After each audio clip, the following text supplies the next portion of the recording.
Welcome to my review for the 2020 anime series Tower of God. So I'm going to structure this in a way that the first half of this review is going to contain no spoilers and just kind of give a brief overview of my thoughts of the show and whether or not you should watch it. And then the second half will be covering some more in-depth things I would like to talk about concerning the show, especially its ending. So the second half will have spoilers. I'll try and mark the place where they split so you can clearly tell when you might want to stop watching. So here we go. Never let you go, never let you go! Tower of God, gotta find Rachel! So let's begin explaining the plot of the show. The protagonist is a kid named Bam, or Bomb, some of the times. Like in the English dub, they say Bomb a lot, but when it was subbed, Bomb kind of sounds better than just calling him Bam. But whatever. Bam suffers from amnesia and doesn't really know what's going on, and kind of just like lived in like kind of like underground dark tunnels or something. He ends up meeting this young lady named Rachel, who like essentially becomes his only friend and kind of just hangs out with him. Throughout the show, it's heavily implied that Bam has had like little to no human contact outside of Rachel. So one day when Rachel tells him that she's going to climb this tower and decides to leave him behind, Bam kind of freaks out a bit and decides to go after him. And that's what leads him to also climb the Tower of God. So as Bam starts to take his journey to climb the tower, he actually has to undergo a bunch of challenges and trials to actually prove that he's worthy of climbing the tower. These challenges make up the story of the anime. It just kind of Bam and other people who are also climbing a tower attempting to complete these challenges to prove their worthiness. So yeah, he meets other people and gains like various like new powers as he climbs a tower, all in an attempt to see his friend Rachel again. And that's the basic setup for the show. Yeah, so the like initial premise is it's pretty bare bones. It's pretty simple. But as the story grows and you learn more about like the people in the world and the way the world works, it definitely gets a bit more interesting, especially with just some of the mechanics at work of like the tower. They're kind of funky and weird, so if you like funky and weird things, then you'll definitely like the show's kind of like general vibe. If I was to compare the show to like another anime series, it would definitely be the first story arc of the Hunter x Hunter series, where they're taking the Hunter exam, because in like both stories, the main characters are like kind of in this weird world and they're attempting to get something by doing a bunch of like challenges, and there's other people also taking those challenges, and some of the challenges they're competing with each other, other ones are supposed to be working together as a team. Yeah, so if you like the Hunter exam arc from Hunter x Hunter, then you're probably gonna enjoy Tower of God for the most part.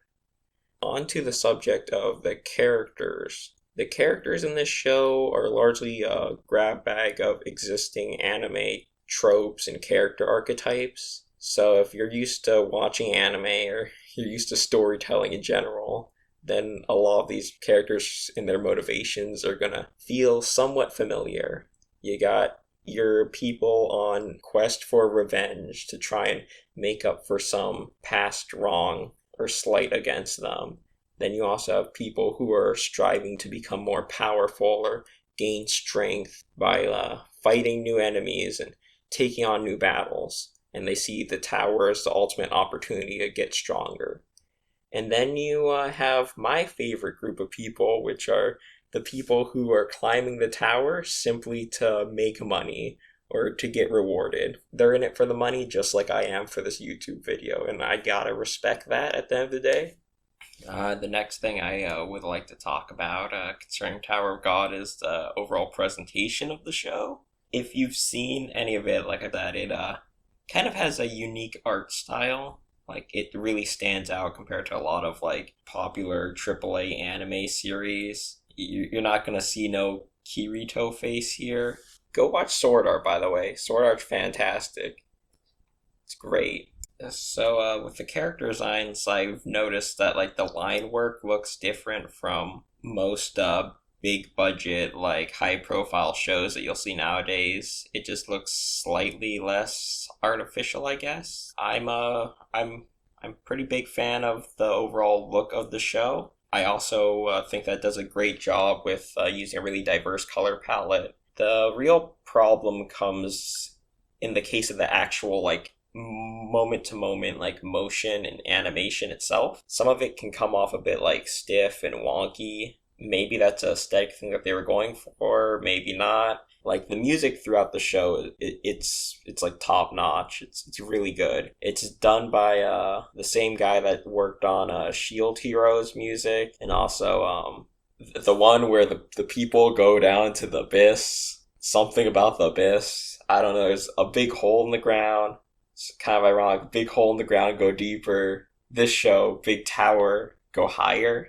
Yeah, same guy, Kevin Penkin, I believe. The music, top notch. It's great. Yeah, so if you were to ask me if whether or not you should watch Tower of God, I would say you should probably check it out. Though I will admit that the first episode, episode 1, it's pretty rough. It's my least favorite episode of the series. It just kind of a lot of that stranger in a strange world type of feeling where people are saying weird things and you know nothing about any of the characters and the plot's just kind of happening. So, first episode, like, I don't think you should skip it, but just be warned that it might not interest you at first glance.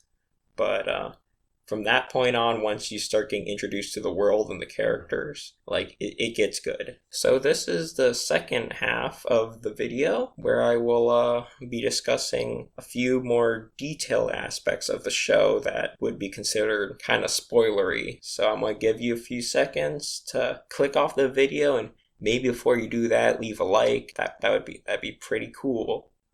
3, 2, 1.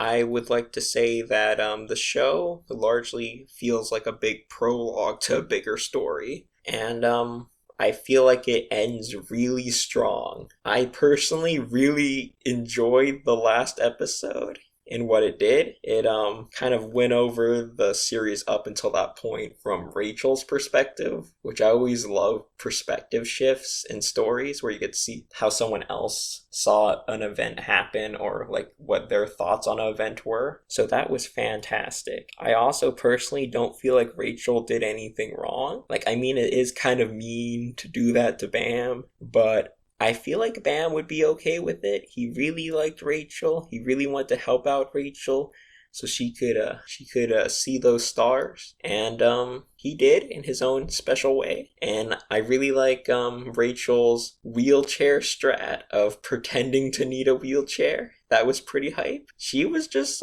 keeping to her ideals and following her dreams. And like throughout the series, people mention how you should be able to do whatever it takes to climb the tower and like achieve your goals. And she was just doing that. And I really hope that she does make it to the top someday, because Rachel did nothing wrong. Aside from that, I guess the only other real spoilery things would be mentioning specifically, aside from Rachel, who my favorite characters are. Like, Rachel's number 1. I think number 2 would probably be tracksuit guy. I think tracksuit guy is like the best. Like, he's just a guy in a tracksuit. He knows his killing arts. He just wants to climb a tower to get like the money and the prestige. Like, he's in it to win it, and I can respect that. Number 3 would be the crocodile man.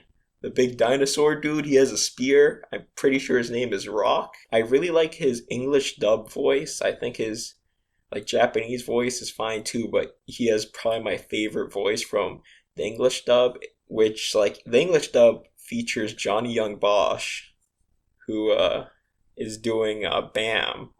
So there's some good voice work there. But anyway, that's my thoughts on the series as a whole, and yeah, you should check it out. It's a good series.